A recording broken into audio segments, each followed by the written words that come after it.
হৰে কৃষ্ণ আমি এতিয়া দ্বিতীয় ভাগ শ্ৰৱণৰ কথা ৰাখিছোঁ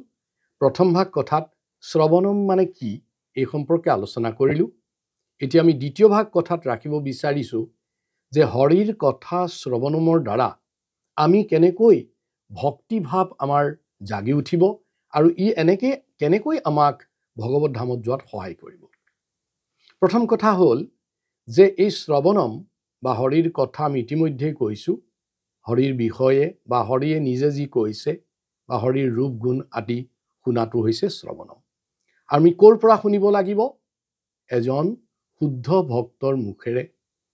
বা এখন শুদ্ধ শাস্ত্ৰৰ পৰা শুনিব লাগিব সেইকাৰণে শ্ৰীমৎ আমাৰ চৈতন্য চৈতামৃতত এষাৰ কথা কোৱা হৈছে ভাগৱত গিয়া পঢ় ভাগৱত স্থানে মানে ব্যক্তি ভাগৱতৰ ওচৰত গৈহে শ্ৰৱণ কৰিব লাগে ব্যক্তি ভাগৱত কোন ব্যক্তি ভাগৱত হৈছে সেইজন ব্যক্তি যি ভাগৱত বিধিমতে চলিছে অৰ্থাৎ কৃষ্ণই যেনেকৈ আমাক এই পৃথিৱীত চলিবলৈ কৈছে যি দিহা দিছে সেইমতে যিজনে আচৰণ কৰিছে তেওঁই ব্যক্তি ভাগৱত আৰু সেইজনৰ মুখনিসৃত বাণীসমূহে আমি শুনিব লাগে আৰু এই প্ৰক্ৰিয়াটোৱে কেনেকৈ আমাক ভগৱানৰ ওচৰত যোৱাত সহায় কৰে এইটো আমাৰ মাধৱ পুৰুষে কৈছিলে যে কাণখনেৰে আচলতে শুনো এইটো নহয় শুনে হৃদয়ৰ পৰা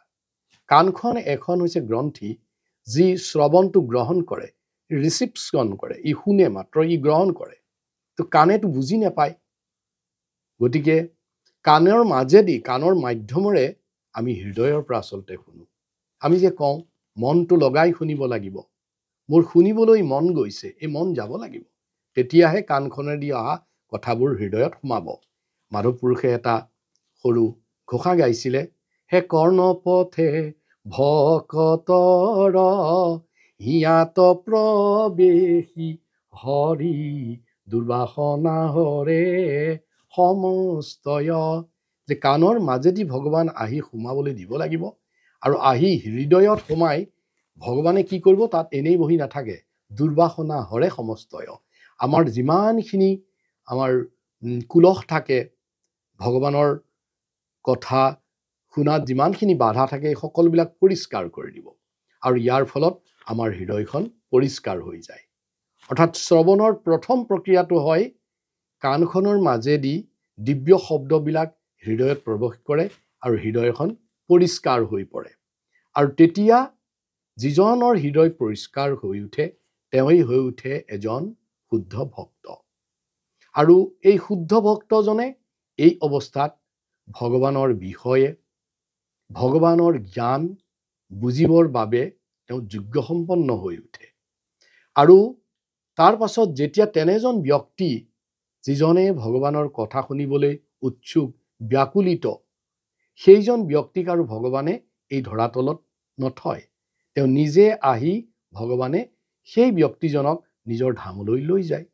গতিকে এই যে শ্ৰৱণৰ প্ৰক্ৰিয়াটি অতি চিষ্টেমেটিক অতি বৈজ্ঞানিকভাৱে কাম কৰে প্ৰথম হ'ল শ্ৰৱণ কৰিলোঁ এজন শুদ্ধ ভক্তৰ পৰা আৰু এই শুদ্ধ প্ৰশ্ন এটা আহে এই শ্ৰৱণ যদি শুদ্ধ ভক্তই নকৰে মোৰ কি হ'ব এইটো হ'ব এনেকুৱা যে শ্ৰৱণটো শুনিব কিন্তু আপোনাৰ কাণখনে ৰিচিভ কৰাৰ পিছত হৃদয়ত আহি বঢ়াৰ যিটো সুযোগ সেইটো হয়তো নাথাকিব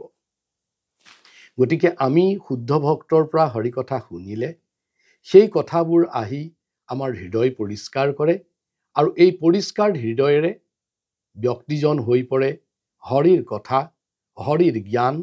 বা হৰিৰ বিষয়ে বুজিবলৈ জানিবলৈ এজন উৎসুক ব্যক্তি আৰু তেওঁক আমাৰ আধ্যাত্মিক জগতত শুদ্ধ ভক্ত বুলি কোৱা হয় আৰু এই শুদ্ধ ভক্তজনৰ অৱস্থান হয় গোলক বৃন্দাবনত গতিকে শ্ৰৱণৰ দ্বাৰা আমি গোলক বৃন্দাবনলৈ গতি কৰিব পাৰোঁ ইয়াৰ পাছত আমি শ্ৰৱণৰ ওপৰত আৰু আলোচনা ৰাখিম আপোনালোকে দয়া কৰি শুনিব হৰে কৃষ্ণ